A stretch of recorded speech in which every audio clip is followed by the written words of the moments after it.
硕是龙头业者甲台南在地新创公司好和气携手合作，推出循环杯自助救行站。目前，这个全台首座循环杯救行站就设置伫咧新台商圈的基楼顶面，民众只要透过手机下载 App， 就当轻松简单救杯啊，方便又搁环保。伫启用这天，市长黄伟哲就特别来启用这项率先全国的服务。还小，开始遇到到20点来的，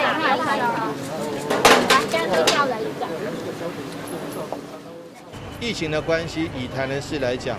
我们这几个月的这个一次性的餐具大概比过去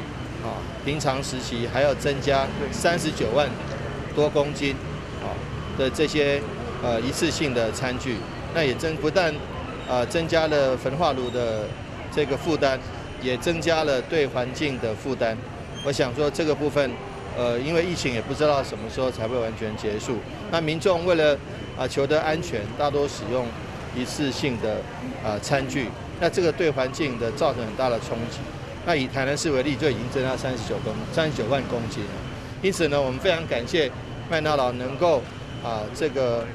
使用循环的这个餐具。那在一个很清楚的这个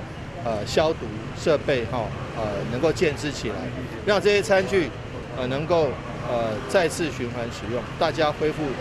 这个对环境友善的美德。在防疫的条件下，在安全的条件下使用，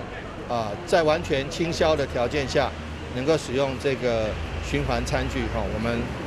非常乐观其成，而且非常鼓励。伫卫生清洁消毒的部分，环保局长谢世杰表示，